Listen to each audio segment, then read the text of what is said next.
ठीक है, तो अब अगला टॉपिक है हमारा पॉजिटिव और नॉर्मेटिव साइंस इकोनॉमिक्स। पॉजिटिव और नॉर्मेटिव इकोनॉमिक्स।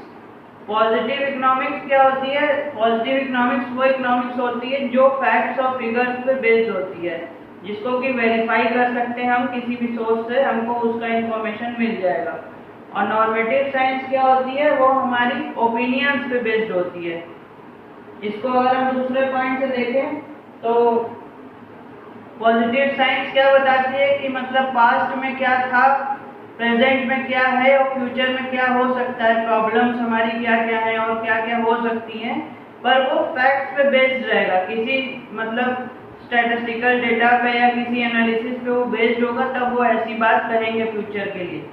लेकिन नॉर्मेटिव साइंस में क्या होता है? वो बोलते हैं व्हाट ऑट टू बी, क्या होना चाहिए। एक्चुअली में उसको कहीं से वेरीफाई किया जा सके ऐसा जरूरी नहीं है, लोगों का ओपिनियन होता है। तो ओपिनियन तो कुछ भी हो सकता है, वो बता सकते हैं अपने मतलब कुछ भी वो बोल सकते हैं उसके बारे में। पॉजिटिव इकोनॉमिक्स जो होती है वो क्या होती है? या तो ट्रू होती है या तो फॉल्स होती है। या तो उसका जो स्टेटमेंट होगा पॉजिटिव इकोनॉमिक्स का या तो सही होगा या तो गलत होगा, क्योंकि उसको वेरीफाई कर सकते हैं। अगर वेरीफाई हो गई तो मतलब सही है, अगर वेरीफाई नहीं हुई तो मतलब गलत है। लेकिन जो नॉर्मेटिव इकोनॉमिक्स के स्टेटमेंट होते हैं, नॉर्मेटिव इकोनॉमिक्स होती है, उसको वेरीफाई नहीं किया जा सकता, इसलिए ना ही वो ट्रू होती है ना ही वो फॉल्स होती है, नीदर ट्रू नॉर फॉल्स। पता नहीं होता है कि वो मतलब सही है या गलत, क्योंकि वो लोगों का ओपिनियन है। जिसने बोला है उसकी नज़र में वही चीज़ सही है, और जिसने नहीं बोला है, जो उससे डिसएग्री करता है, उसके लिए वो ओपिनियन गलत है। तो उसको लेकिन आप वेरीफाई नहीं कर सकते, तो ये ना ही ट्रू होता है ना ही फॉल्स होता है। एग्जाम्पल देख लेते हैं तो एग्जाम्पल से क्लियर हो जाएगा। एग्जाम्पल क्या कहता है कि actual population of India, suppose कहता है कि actual population of India is 130 crore. तो इसको हम लोग वेरीफाई कर सकते हैं, अगर ये डेटा जहाँ पे भी अवेलेबल है वो कहता है कि हाँ ये है, तो वो सही होगा। This is positive economics. अगर सपोज कोई बोलता है कि the population of India is 200 crore, तो इसको भी हम वेरीफाई कर सकते हैं सही है या गलत है। तो ये पहला स्टेटमेंट जो है वो ट्रू आएगा और दूसरा स्टेटमेंट फॉल्स आएगा।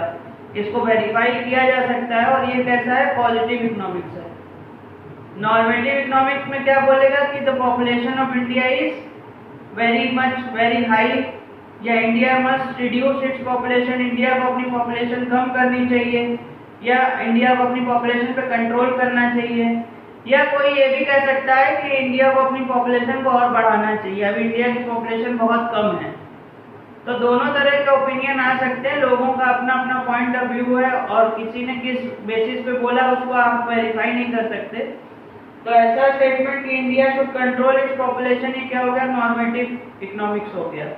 और इंडिया की पॉपुलेशन इतनी है, कोई एग्जैक्ट फिगर में बता दे या कुछ आपको बता दे, तो वो पॉजिटिव इकोनॉमिक्स है।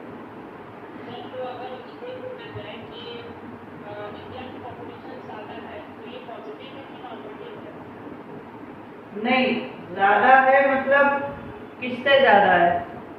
अगर सिर्फ ज्यादा है तो वो नॉर्मेटिव इकोनॉमिक्स है।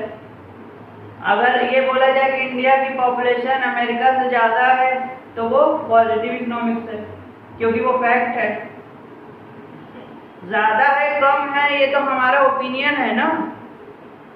अगर if we are saying anything on basis of opinion और उसमें कोई फैक्ट नहीं जुड़ा या किसी से कंपेयर नहीं कर रहे हैं, इंडिया की पॉपुलेशन ज्यादा है, तो ये हम किस बेसिस पे बोल रहे हैं? किससे ज्यादा है? हम चाइना से कंपेयर करेंगे तो हम तो कहेंगे हमारी तो कम है। तो इसलिए हम इसको ऐसे नहीं कह सकते। अगर एक स्टेटमेंट जर्नल फॉर्म में कि इंडिया की पॉपुलेशन ज्यादा है, तो वो नॉर्मेटिव इकोनॉमिक्स में आएगा।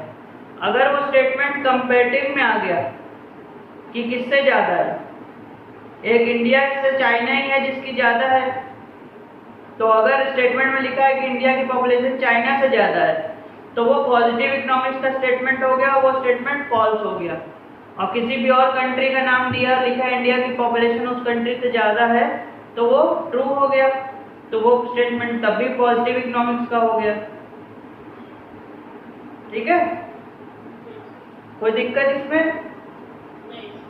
चलो ठीक।